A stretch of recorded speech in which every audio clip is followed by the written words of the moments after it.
haddaba xaaladda loo yaqaan hypothyroidism oo ah inay hoos u dhacdo shaqada qanjirka thyroidka ama inay hoos u dhacaan hormoonada qanjirka thyroidka. Haddaba hoos u dhaca shaqada qanjirka thyroidka dadka qabo laba qeybood ayaa loo kala qeybiyaa. Qeyb waxa ka soo muuqato buro, qeybna ma ka soo muuqato wax buro ah. Haddaba xaaladdan loo yaqaan hypothyroidism waxyaabo kala duwan ayaa sababo.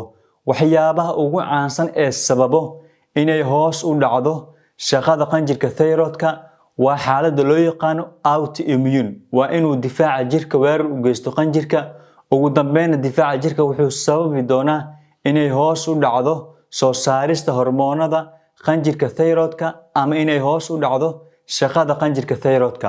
Sidoo kale waxyaabaha kale ee sababo inay hoos u dhacdo shaqada qanjirka thyroidka waa isticmaalka daawooyinka lagu daaweeyo badashada shaqada qanjirka thyroidka. Tusaale ahaan, bukaan qabay waxa loo yaqaan hyperthyroidism ayaa waxaa loo qoray daawooyinka lagu yareeyo hormoonada.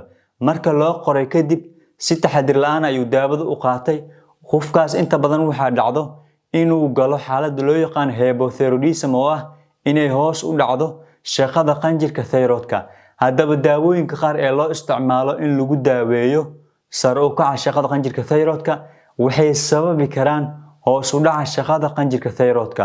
Sidoo kale waxyaabaha kale ee sababo inay hoos u dhacdo shaqada qanjirka thyroidka waa in qaliin lagu sameeyo qanjirka thyroidka. Sidoo kale waxyaabaha kale ee sababo inay hoos u dhacdo shaqada qanjirka thyroidka waa hoos u dhaca maadada muhiimka ee loo yaqaan iodine. Haddaba iodine waa maadada laga sameeyo hormoonada qanjirka thyroidka. Haddii ay hoos u dhacdana waxaa hoos u dhici doono shaqada qanjirka thyroidka. Ugu dambeynna xaaladdaas waxay ku dhammaanaysaa waxa loo yaqaano hypothyroidism. Sidoo kale waxyaabaha kale ee sababo hoos u dhaca shaqada qanjirka thyroidka waa cudurrada ku dhaco qayb ka mid ah maskaxda oo loo yaqaan hypothalamus. Haddaba calaamadaha lagu arko dadka qabo hoos u dhaca shaqada qanjirka thyroidka waxaa ka mid ah in qofka lagu arko daal aad u badan. Sidoo kale waxaa la arkaa in qofka miisaankiisa aad u bato. Sidoo kale waxaa la arkaa in qofka cunno qaadashadiisa inay badato ayaa dhacdo. Sidoo kale calaamadaha lagu arko dadka qaba hoos u dhaca shaqada qanjirka thyroidka waxaa ka mid ah in qofka codkiisa uu noqdo mid xabeeb ayaa la arkaa.